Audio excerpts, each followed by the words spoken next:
What is the forgotten adoption option? Many are aware of infant international adoption, where you hire an agency, often wait a long time, and spend tens of thousands of dollars.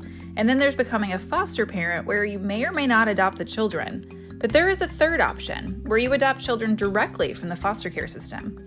I call this the forgotten adoption option. In fact, 30% of children currently in foster care are adoptable, and you don't need to be a traditional foster parent to adopt them.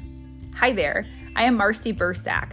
After blogging my experience adopting a pair of biological siblings through the foster care system, people started asking me to explain the process to them. And it's difficult to navigate, but the families I mentor feel that knowing the barriers, the challenges, and what to expect has actually helped them persevere and pursue their dream of adopting. And while I would love to have a really big family, adopting thousands of children isn't exactly realistic, but I can teach others how.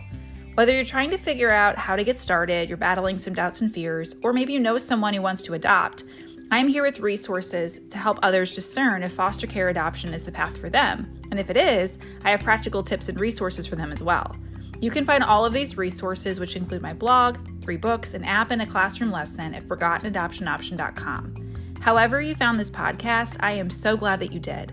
I want to extend an invitation to you to reach out to me to ask anything on your heart. My goal is to help every waiting child be in their forever family. And that's why I host this podcast.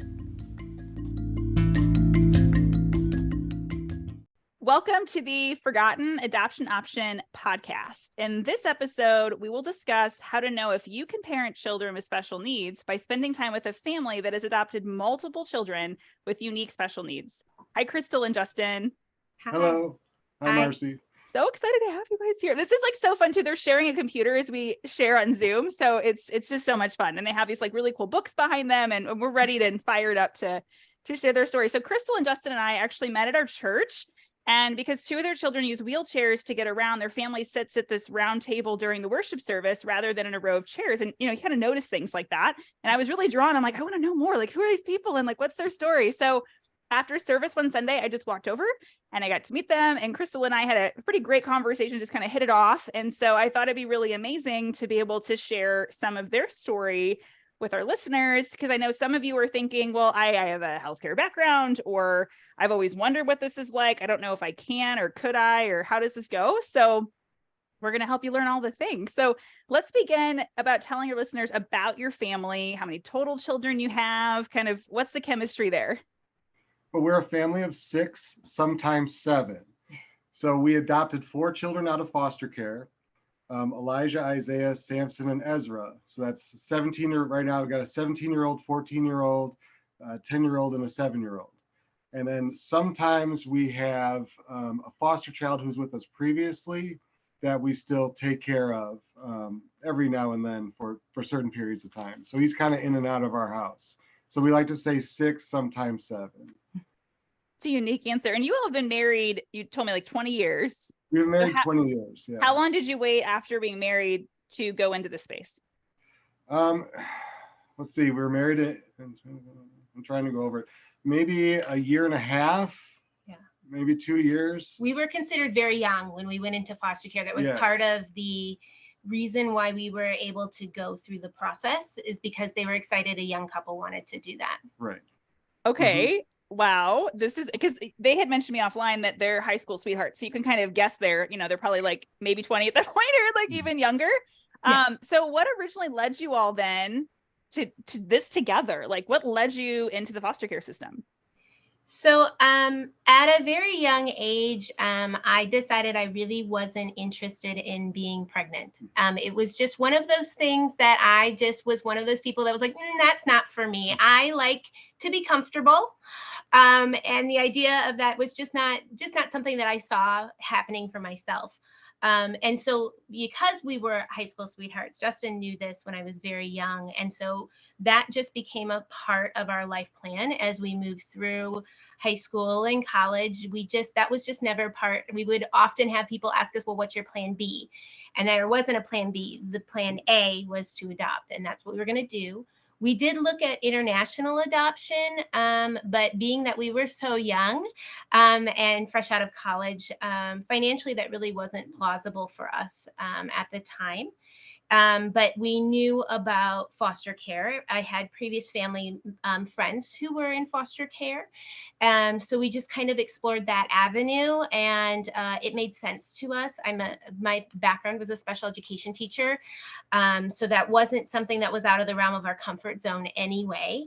And it was something that was actually reachable for us financially. I love that. I'm also a plan A person that I'm like, I also chose this plan A, but I love the wording that you use that I didn't want to be pregnant. I'm like, that's so great. So, but Justin, what's your side of that story? Because I know I went to my husband thinking maybe he'd break up with me when I was like, I don't want to have biological children. Like, how did that land with you?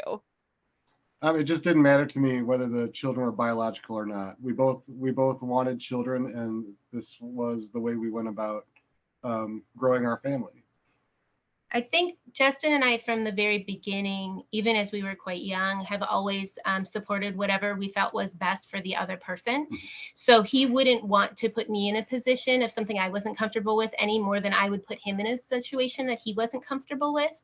And we communicate a lot. And so we've had years and years and years of conversation to get to that point. But that just wasn't, when you plan for your life, that was just the way we planned it, that we were going to adopt. Incredible. So if you dated kind of high school through college, it sounds like you all were together like 6-8 years, somewhere in there before you got married. Yes, together, close in high school, apart for college, and then together after. You grew up a little bit and got back. Yeah. Wow. This is such an interesting just kind of sequence of events for you all. Like you're kind of breaking all these, like, I don't know, you're just creating a different mold, which is really cool. But each of your children has a unique story of joining your family. Can you tell us about those stories? Well, our oldest one, we both worked at a daycare / preschool, and we knew one of the babies in it was in foster care, and we were friends with his foster mother, but they weren't planning on adopting him. And so that was kind of our in as we got started to get in the staffing for him. The second child, Isaiah, was just a call about an available child from our social worker, and we went into a staffing, and we were selected by the group, which was the the social workers, the foster families for him, and then whoever was on that child's caseload. I can't remember how many people, maybe 10 people. Yeah. So they meet with the foster families who are in the staffing, and they do the interview, and then they vote on the placement. And listeners, just in case you're like, what did he just say? The word staffing, the foster care system's just funny. Like we make up these words and expect people to know. But to Justin's point, it's basically like a group interview with people that are going to adopt the kids, but they call it a staffing, and I don't know why. But that's what Justin's talking about. Yeah. Now, Samson was different. Samson was kind of a Hail Mary email across the state of Missouri. So he was a very difficult placement that just went out to anybody who may be available for him. Samson has Duchenne muscular dystrophy, which is an aggressive wasting disease. And so his lifespan is very short. And as he gets older, his medical care needs will become increasingly involved. So they were having a really difficulty finding any placement for him. There really wasn't any. So they sent out this to everybody and everywhere across the state to see if they could find a placement. Typically that does not happen, because if, let's say you're in St. Charles County and St. Charles County pays for your foster training and pays to get you in the system, then they want to place St. Charles County available children with you. But sometimes they will reach out across the state if there's a child with a more difficult placement. And, we saw the email, and we talked about it and decided to answer it. And then we had Ezra. Right. Ezra is our youngest. Ezra was a phone call from a social worker one evening saying there's this baby at the NICU. No one had gone to see him for about 3 weeks. Yes. He was about 3 weeks old. And they asked us to go. At the time, Justin had told me that it was just to have somebody to come visit him. He now tells me that actually he knew it was a placement for adoption. And I apparently missed that part of the conversation. So we packed up all of our kids and went there at about 5 o'clock at night. And you can't take little ones into the NICU. We didn't know that because we were just there. So we each went in to visit with him for about 20 minutes. Mhm. And then that became our regular cycle throughout the week for the next 7 months for Ezra. Ezra has arthrogryposis, which means he does not have joints in he just doesn't have joints. So he doesn't have joints in his legs. So he doesn't have true knees or elbows. They're fixed in place. As we visited him, it kept becoming more critical for him to get more care. So the day we came to visit him was the day that they put a tracheostomy in. So he's on a ventilator. He doesn't breathe independently. And then probably like 2 weeks later, they added a feeding tube to his regimen so that he could have food intake more safely. And we visited Ezra for 7 months in the NICU. I would go Monday, Wednesday, Fridays. Justin would go on weekends a lot of times. And then we had a cuddler that we know came on Tuesdays and Thursdays. Cuddler was Regina, and when we brought Ezra home, he came in with a built-in network of support. And so you adopt Ezra, you adopt a new grandma and grandpa. So Regina and Gary became Mimi and Papa to all of our kids and still hang out with us and help us with the boys. They moved closer so they could be here more regularly and are now an intricate part of our family. And I feel like, Crystal, somebody just heard the word cuddler and they're like, how do I do that? What are the details? Because that sounds like a great place to start. Can you kind of explain what that is? Yeah, so it's not so with COVID, a lot of these programs ended, but this was pre-COVID. And it was the idea that they had people who were willing to come in and spend time with our more medically fragile children that are in the NICU because parents work and have other family and can't be there necessarily in all cases with their child all the time. And so a cuddler is there to make sure that the child is held and loved and stimulated when somebody can't be there 24 hours a day, because that's just not feasible for everybody. And for us, we already had our 3 kids at home at that point, and I was working. You can't be there all the time. And we wanted to make sure that he was held and loved regularly. And there are people who do that. There are different programs at every hospital. They have long wait lists. We know that for sure. But Regina had worked at Mercy Hospital since she was at the age of 15. And so she was in this program and was able to do that and just had a heart for Ezra. She was the cuddler that the most involved children. She wasn't afraid of the tight tubes, the wires. She was like, nope, I'll hold that baby. That doesn't bother me at all. And so she just kind of attached to Ezra and attached to us at the same time.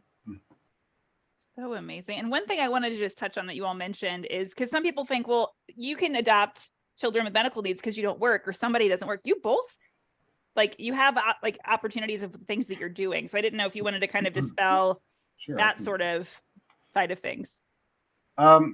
In this case, one of us can't work. But I was already home because our oldest child was having some issues in a typical environment. So I decided to stay home. One of us was going to need to. And Crystal had plans on getting her master's and her doctorate. And, I really like food and electricity and shelter.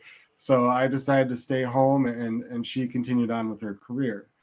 So, you don't have to. There are programs in the state where the state is supposed to pay for and help assist with childcare and to assist any needs the family has so that the baby or child can come home and not disrupt the usual routine as much, children do. But there are supports from the state that are supposed to help you with that. And you can advocate for those, and you can tell them up front what you're going to need for, to make this happen. But as the children kept coming in with Samson and with Ezra, one of us does need to be home. I did actually try going back to work last year just to see, and everything kind of fell apart within the first week. I had a nurse call in sick. I had, there were some work issues that came up that it just wasn't going to happen. So we still had to be flexible at this point. But Justin is also an author. And so he, after, I don't know how he does it, after an exhausting day with our children, will write until 1 or 2 in the morning, because that's his passion and that's what he loves to do. And so it does give him sometimes on a good day, he can do that during the day if everything's going smoothly, and sometimes not so much, but it is a passion of his to do as well. And so it kind of made sense. When we first started to get our children, we were both school administrators. Mhm. And if you're principals of a school, you are essentially on call 24 hours a day. And that just wasn't feasible to have both of us doing that at the time. So this was the decision that we made. There were other decisions we could have made. We could have pushed to have, more of a caretaker. We did have nursing care for Ezra at first too. But we found that our level of care and understanding it's not, it's always better to have a parent. And at that point, we saw ourselves as his parents, and wanted to make sure that everything was just the way we needed it to be for his benefit. And so Justin was able to do that. We were very blessed that we were able to do that. And that's been his role ever since. So neat. And I think that just helps people that are listening go, oh, okay, so that's how, okay, so you're like doing it this way and together it makes sense. That's really helpful. I really appreciate you sharing that. And earlier, Justin was sharing about this way the system works, that like whatever county you're licensed in, they try to place kids. That does still happen, unfortunately, but fortunately. I actually didn't know we have this in common. My kids are actually from almost Iowa. So like Northwest Missouri, and their scenario wasn't a medical thing. It was their county had one foster family and they were like in their 70s. Yeah. Or just an emergency, like would only take kids for a few weeks at a time. So it's interesting how this all works, where you who knows, like if you step into this spot, you may or may not get a kid that's local to you. You may or may not get them in the same state. So it's neat to have that in common. But on your children, so they have such unique stories, and you said yes to each of them. I'm curious, especially because as you mentioned, you're like, Justin knew what we were doing the whole time. I just went along. Like, what eventually led you to say yes? Or did you just say yes on the onset of seeing the need? I'm curious those stories. Well, we wanted children in our family first and foremost. We just wanted kids to be a part of our family. I think that we had an understanding that if a child became available, we would bring them home. This is before we got involved with the more medically involved children. So the foster child that still comes to us every now and then, Crystal was at work and she was coming home in a couple hours. I just got a phone call. So I ended up calling her and say, hey, when you come home, our family just grew by one. And I knew she'd be fine with that. So that was fine. But that's how the first ones, came to us. But as far as the Samson or the Ezra, Crystal and I look at children as human first. That's how we look at people. Would you like to expound on that? Yeah. So I think the idea is any child in the system needs a home. Any child does better when they're in a home with people who love them and support them. And that's our belief and philosophy. We also believe that once a child comes into our home, they have the option of staying for as long as they want. Which means in some cases, we did have some children that went back to family members, and the foster care system worked as it was supposed to, and those children are there. In some cases with our children, that was not possible. And so we made the commitment that, once a child is there and they're part of our family, they have the option and they will be part of our family moving forward. We look at it very similarly to, I guess, surprise pregnancies, maybe is the best way I could put that. And it's there and it's part of it. I do have to be honest about Ezra. Ezra was in the NICU for 7 months, which means we had 7 months of conversations around what this would look like in our home long term. Our conversations would go for long times, and it wasn't one conversation, it was many conversations over those 7 months before we were like, all right, this is what we're going to do. Yeah, it's not just we want kids, sure, this one's available, bring them home. Especially with a child like Ezra or with Samson, there are a lot of conversations and discussions about what this realistically means as far as the care involved. Can we adequately support this child? Is this going to work? What's this look like for us? So, we weren't irresponsible about just taking whatever child was available. It's just that, can we do what we need to do to provide this child a good quality of life? And with the boys, So Samson's needs are growing over time. So we're able to adjust our lifestyle and things over time. Ezra was the same thing. Once you've been taking care of a child in a hospital for 7 months, there wasn't a whole lot of surprise of what that would, what would that entail for his day-to-day care at home, because we already knew that piece of it. It was more of how are we going to balance the rest of our children's needs, how a family would respond and be part of that. But again, if you're looking at it as a child and a human being first, all the medical stuff comes secondary to that. We loved Ezra because of Ezra being who he was. Yes, he came with all of these other things. I think every human comes with other things. His just was much more out of the norm, I guess, of what people were used to having. And for us, we were like, well, we've been doing it for 7 months in a hospital. At that point, we had been trained, 3 times because they thought 3 separate times he was going to come home.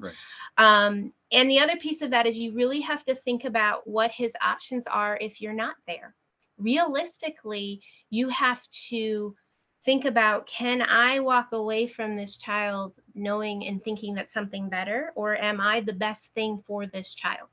And that was some of the really big conversations that we had, because we knew there are limitations. There are decisions that we make or things that just aren't an option. We aren't the family that's going to be able to pack up and go to the community pool every day. That's not part of our life.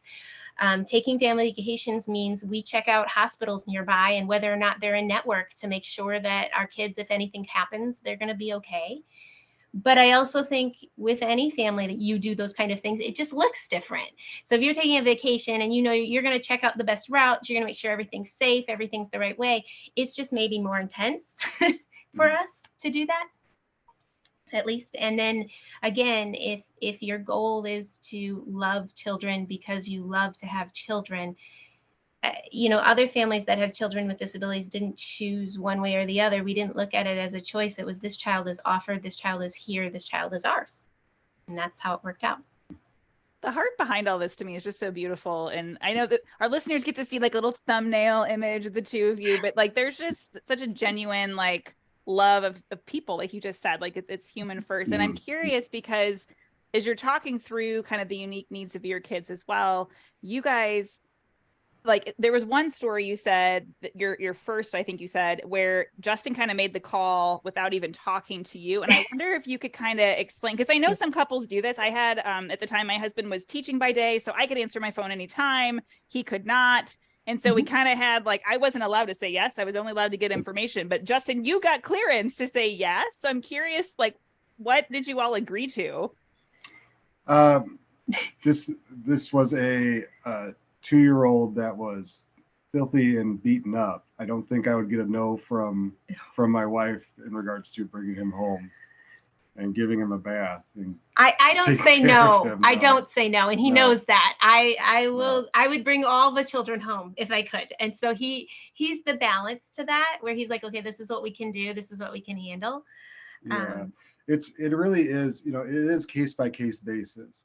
Some of the children that have come to us are because of abuse and neglect. Some are like Ezra, were just because the parents were young, really young, and didn't think that they could handle it. And so they decided to step away. So it really was case by case basis. But with, sometimes if you really want to bring a child into your home, that is the time to act. Children like Samson and Ezra become available, and they're more difficult to place, and there's a lot of emails, a lot of phone calls. Some children who look at first glance more typically developing, in a county as big as St. Charles, they're snapped up rather quickly. Not that they'll be adopted or not go back to their biological family, but you have a lot more families that are willing to take on those children who are more typically developing than ones who are more like an Ezra or a Samson. So that child was available. He needed a home right away, and so we brought him home. Justin and I we trust each other. We don't do things that we think would damage what we have. So it's not a question. If Justin says this is a kid that's a good fit for us, absolutely. Yep. And he knows I better not get those phone calls, because I would say yes to all of them, because I just have a hard time with that. I love having as many children in my house as possible at all times. These are quite the match. So it sounds like you guys got licensed to foster, and over time you've adopted, and then like one of your sons was a direct, like, we're going to adopt him. So you kind of did a blend of those things. We were called a pre-adoptive placement. So even though you're a pre-adoptive placement in our county, you're still considered a foster parent for at least 6 months, even if it's a slam dunk that this child is going to be available for adoption. You're still considered a foster placement for 6 months, because they don't want to place a child and have it not work out, have the adoption go through, and then have to traumatize that child by reversing everything and backtracking everything. So they just want to make sure that the placement is going to work before the adoption goes through.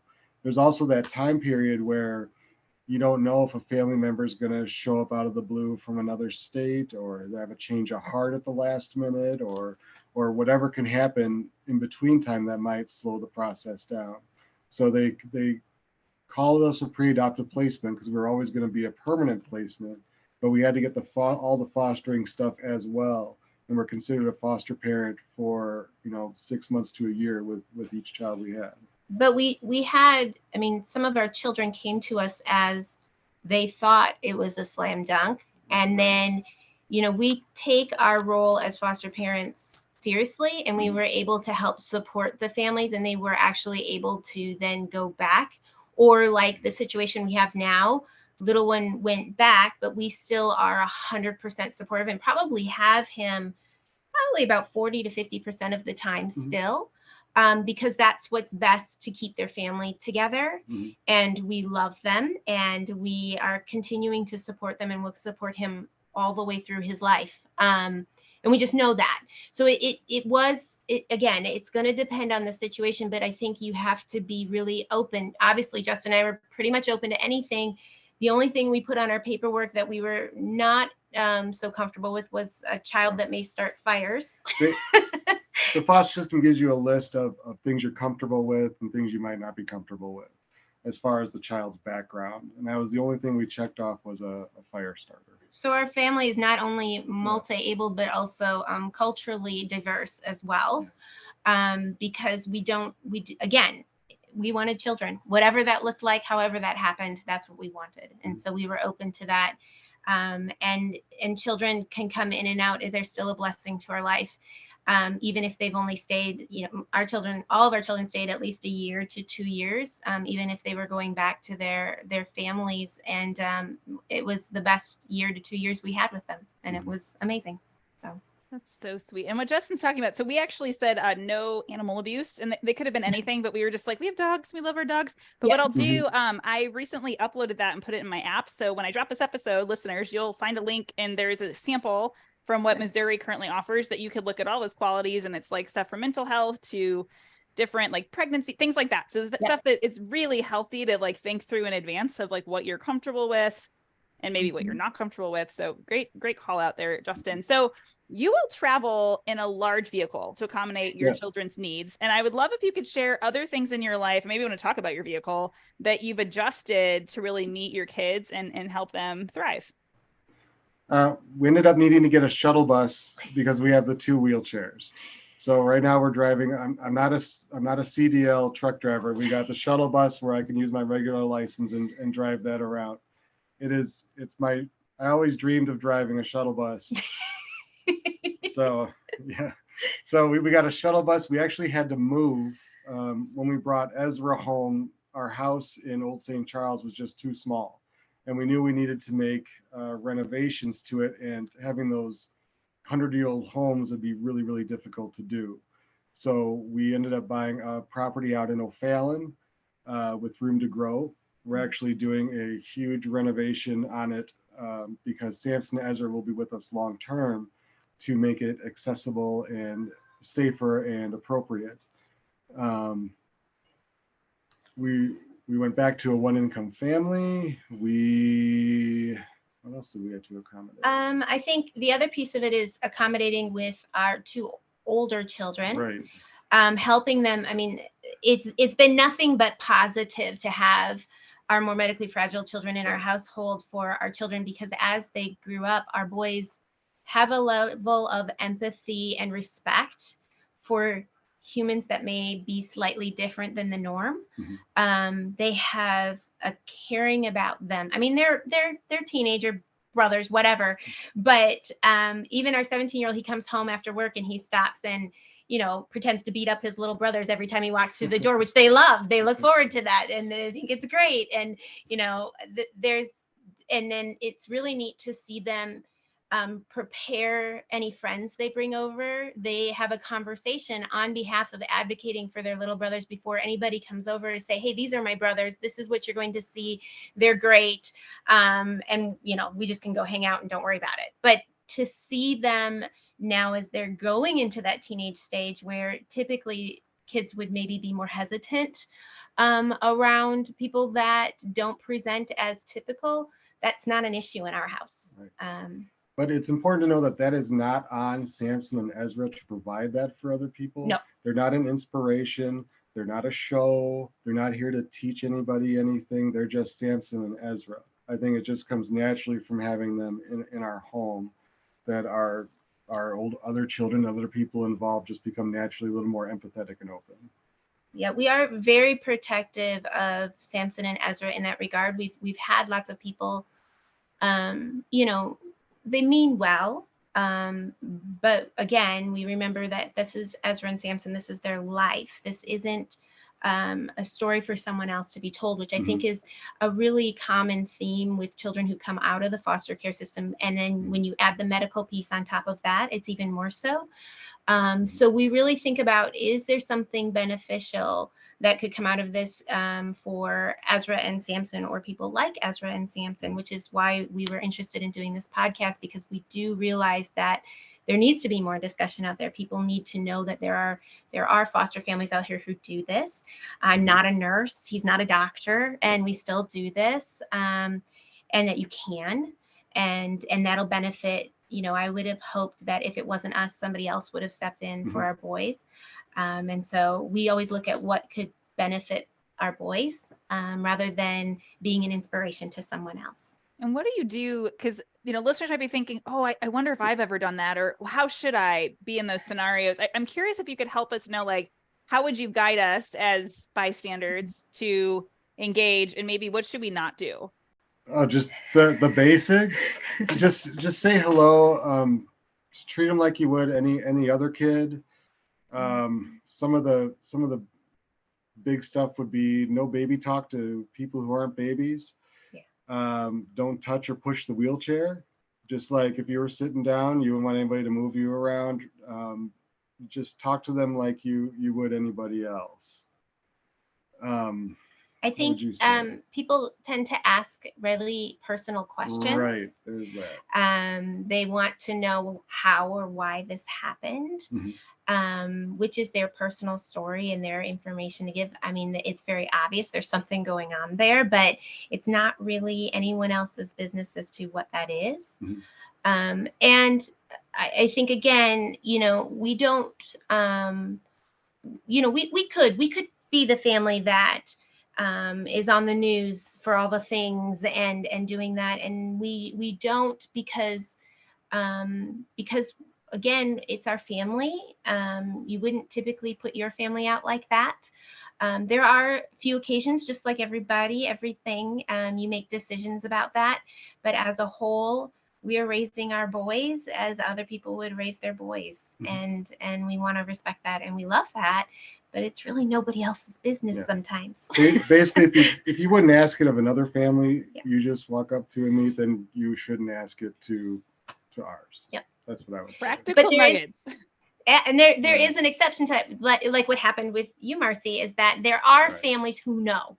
There are families that will approach us like in a parking lot and say, hey, obviously, you don't match here. What's going on? And so then we'll have that conversation. That's a different conversation because you almost become part of this club of people that, and you can spot them a mile away. And so that's a different conversation with people who are more in that inner circle.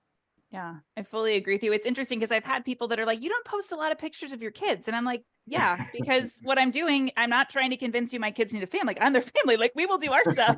I just want you to know about the other kids. So I completely respect all the things you're saying. And I think that was just very practical for our listeners. You know, I don't think there's ever been, here's the etiquette, right? No one really teaches that, but yet, you know, it's really helpful to know, okay, now I know better when I'm at the grocery store or my neighbor, whatever the story is. I really appreciate how you guys have kind of bundled up the things that you've seen and work well. And so, Justin, I remember we walked out of church together and I was really in awe of what I felt like was a lot of patience from you both, just because it seems like you move at a speed, right? You move at a speed of a wheelchair, like you're and you weren't irritated. And I don't know, I don't know if that's really how you're feeling on the outside, what I see, right? But I remember asking you about that, and you told me what you've learned is to be really flexible as a parent. And I'm curious if you can tell our listeners, what did you mean by that?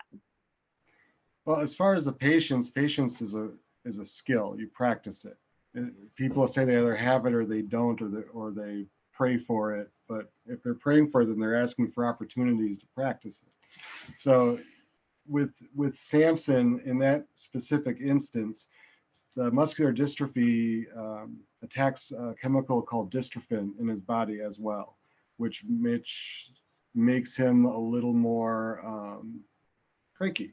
Grumpy. He can be a grumpy old man, I would say. And both of them are a little slow to process. So I could get upset or I could get pushy, but it really wouldn't speed anything up. So it really wouldn't get what I needed to get done, which is to get everybody moving in one direction. So it's really not at my speed at that point.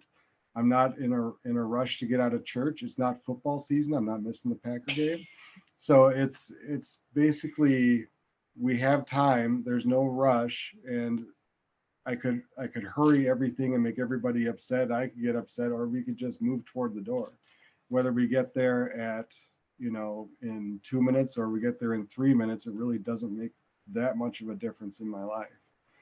As far as flexibility, in order to make this work, sometimes things are going just fine. All the plans we put together, everything moves forth, and that's great.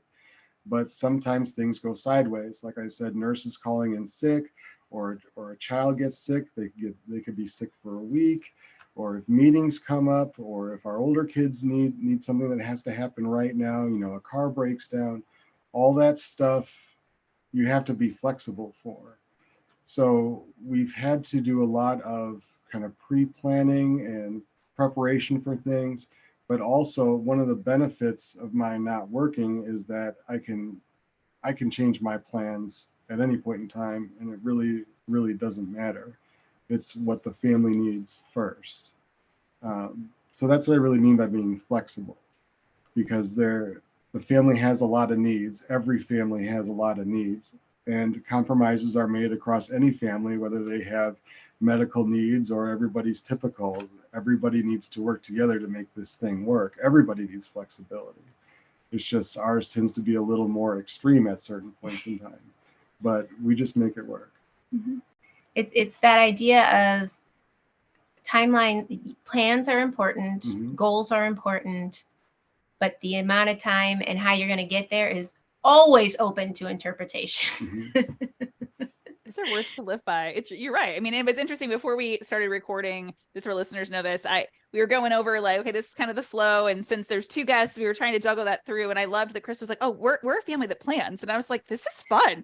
So, and I think you all show that, like, you have a plan, but executing on it might not go through the first 3 steps that you thought. And so right. I think that from one of the takeaways I'm having right now is, okay, so you can sort of predict a little bit, you can be ready for things, but you just got to be okay with however it actually plays out in real life. And so as we wrap up, I'm curious, I know for some, myself included, that thinking of caring for a child that has significant special needs can be kind of intimidating, right? Like, can I really do this? And you all kind of walked us through how some of those times you had months and time to process that. But let's say there's people that thought, well, I've kind of been drawn to this space, or I kind of wondered what I could do. What advice would you have for people who are aware of the need, but they're a little nervous to take that first step? It never hurts to go and meet the child. if you're a foster parent. You can go and just meet the child. It doesn't mean you're a foster placement for them. Doesn't mean you're a pre-adoptive placement. Just go meet them. So until you meet the actual human being, you don't really know everything on paper. And your social worker will answer all your questions. So you can just have a little bit of questions. You can have a lot of questions. They will answer any questions you have to the best of their ability. So if you're kind of on the fence about it, ask questions, do a little research, go meet the child, just take a little leap of faith and try. Yeah, and I think that's, I talked to Justin about it too. I'm like, how did we, when he was preparing for this, how did this happen? And I think some of it is just that blind faith, that idea of someone needs me, I can do this. Of course I can do this. Why can't I? Somebody else in the world is doing this exact same thing, and why can't I do that? There wasn't a uniqueness. It wasn't about this child has medical needs on paper. It was, well, this is what I need to do to take care of this child because I know them now, and I can do that. I can do that long term. I can do that. We brought Ezra home. He had nursing care for 24 hours a day, and we were juggling all of these things. And I was like, well, he's waking up. I mean, we're getting up maybe 2 times a night. Well, that's what you would do with any infant. Right. We can do this. And so then, so we just kind of made decisions based off of that. It is just kind of your competence grows with your confidence. You just kind of do it, and it becomes normalized, and this is what we do, and this is how we handle it, and this is part of who he is. So, you get your milk cup out for Samson, and you make sure that Ezra's feeding pump is going at the same time because they both need snack at that point. It's not different for us. It's just part of the daily cares of taking care of a child. And it wasn't a mission. It wasn't a religious thing. We just wanted children in our family. And there's a huge upside to this is that, I'm in early childhood. That's what I do for a living. Obviously, I have a passion for that age group, and we will forever have preschoolers in our house. We celebrate Christmas and all the joy of Christmas with Santa, and it's new every single year for our kids because they forget. And so every year we relive all of that childhood excitement that happens. We forever have a child in our house that loves dinosaurs, and we will have plastic dinosaurs in our house our entire lives. And that is a beautiful thing to us. And it's funny to watch their interests change, but it's all within that realm. And so if, for us, we love younger children, and our older ones are amazing, and they're going to be amazing adults and human beings. And we're going to send them off into the world, and they will do great things. But these ones will stay with us. These are my babies. and they're getting older, and there are lots of aspects that do show us they're getting older, but then there's other pieces of this that they hold on to their innocence and their childhood, and that is so beautiful. And we get to have that every day, which is great. It's fun. It's been so helpful to just be able to peek in, and I really appreciate you all have shared so much with us, people that you may never ever meet that have listened to your story. And it's been, I think, very insightful, but also equally, you've equipped us and taught us so much. So I really appreciate you all letting us kind of peek in and hear and give us a little boost of confidence on something that maybe we can take a step forward in. So thank you so much for coming on the podcast.